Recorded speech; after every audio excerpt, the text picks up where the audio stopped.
Hello friends, நான் இன்னைக்கு நம்மளோட டேஸ் டேஸ் நாட்கள். ஸோ அது தமிழுக்கும் இங்கிலீஷ்க்கும் உள்ள டிஃப்ரென்ஸை கொண்டு வந்திருக்கேன்.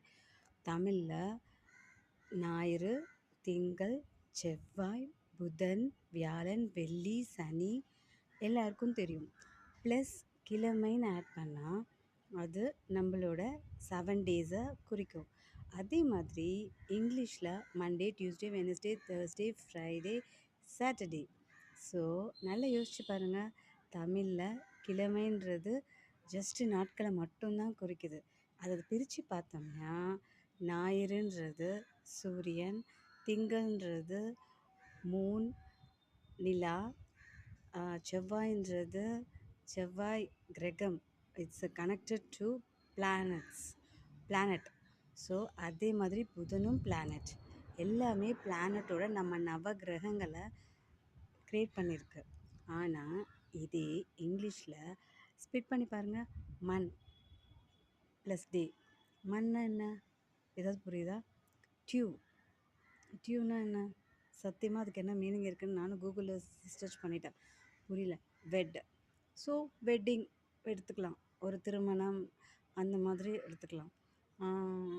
தேர்ஸ்னா என்ன புரியல எனக்கு.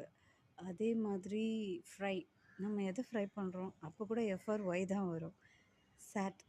ஓகே, சாட்டன் அப்படின்னு கூட நம்ம பிளானட்டோட அது கனெக்ட் ஆகும். ஆனால் நல்லா யோசிச்சு பாருங்கள், நம்ம தமிழில் இது கிழமைன்னு ஆட் பண்ணாமையே அது அதனோட முழு மீனிங்கை கொடுக்குது. நவகிரகங்களை வச்சு தான் நம்மளுடைய நாட்களை பிரிச்சிருக்கோம். ஆனால் இதே இங்கிலீஷில் எதை வச்சு அவங்க மீன் பண்ணி மண்டே, டியூஸ்டே, வெனஸ்டேன்னு பிரித்தாங்கன்னு எனக்கு சத்தியமாக புரியல. உங்கள் யாருக்காவது இந்த மண்டேனா என்ன, மன்னா என்ன, டியூனா என்ன, வெட்னா என்ன, தேர்ஸ்னா என்ன, ஃப்ரைனா என்ன, சர்ட்னா என்னன்னு தெரிஞ்சால் கமெண்ட்டில் சொல்லுங்கள். நானும் கூகுளில் சர்ச் பண்ணிட்டேன், நம்ம யூடியூப்லேயே யாராவது இதை பற்றி எக்ஸ்பிளைன் பண்ணியிருப்பாங்களான்னு பார்த்தேன். பட் எப்படி டைப் பண்ணணும்னு தெரியல. எனக்கு தெரிஞ்சதெல்லாம் டைப் பண்ணி பார்த்தேன், பட் கிடைக்கல. என்ன இருந்தாலும் தமிழ் தான். தமிழில் ஒரு பொருளுக்கு நிறைய மீனிங்ஸ் இருக்குது, ஆனால் மீனிங்ஸாகவே இருக்குது.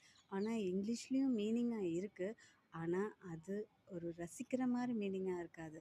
சிலது ஓகே, நம்ம எக்ஸாம்பிள் டிலே அண்ட் லேட்டுன்னு கூட எடுத்துக்கலாம்.